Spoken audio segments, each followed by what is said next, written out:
আসসালামু আলাইকুম প্রিয় শিক্ষার্থীরা, কেমন আছো? আজকে বেশ কয়েকদিন বিরতির পরে নতুন করে আসলাম ক্লাস নিয়ে।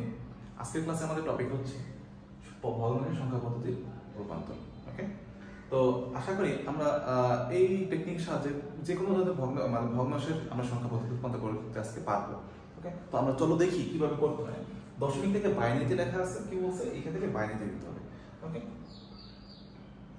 আমরা এটা একটু মুছে ফেললাম, ঠিক আছে। আচ্ছা, দশমিক থেকে বাইনারিতে নিতে হবে। তো এখন আমার এই দশমিক থেকে আমরা কি বলছিলাম, আমরা পূর্বের ক্লাসে যখন করেছিলাম, আমি কমেন্ট বক্সে লিংক দিয়ে দেবো, তোমরা দেখে এসো। পূর্ণ সংখ্যা থেকে বাইনারি থেকে রূপান্তর করার জন্য আমরা কি করতাম, দশমিককে 2 দ্বারা ভাগ করতাম। ওকে, তো আমরা তো এখানে ভগ্নাংশ, তাই এখানে 2 দ্বারা গুণ হবে। ওকে, তো তার আগে আমরা কি সুন্দর কেমন প্যাটার্নে আমরা গুণ করি একটু দেখি।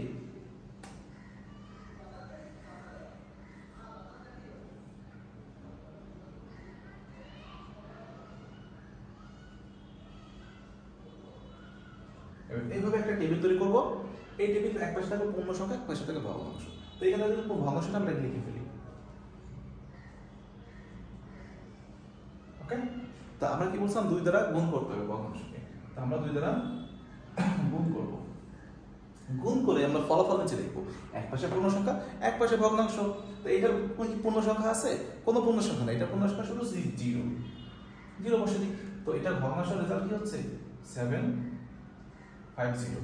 ওকে, তো আমরা এখানে 0 না আসা পর্যন্ত গুণ করতে থাকবো। ওকে, তো আপাতত আমরা যাই এখানে আবারও 2 দ্বারা গুণ করি। তাহলে কত হচ্ছে? এটা হচ্ছে 1.5।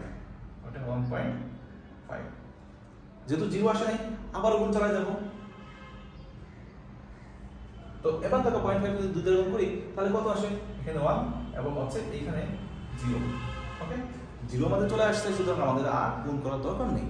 ওকে, এবং আমরা পূর্ণ সংখ্যায় যখন বাইনারিতে নিয়েছিলাম তখন কি বলছিলাম, নিচ থেকে উপরের দিকে, কিন্তু এইখানে হচ্ছে উপর থেকে নিচের দিকে, উপর থেকে নিচের দিকে। সুতরাং আমরা এখানে লিখতে পারি 0 1 1। খুব সহজে আমরা কিন্তু দশমিক থেকে ভগ্নাংশে দশমিকের বাইনারিতে নিয়ে নিলাম। একইভাবে আমরা দশমিক থেকে অক্টালে করি, একইভাবে জাস্ট 2 দ্বারা এখানে কাজ করছে এবং এখানে কাজ করতে 2 এর জায়গায় 8 বসবে, বাকি সব সিস্টেম এক।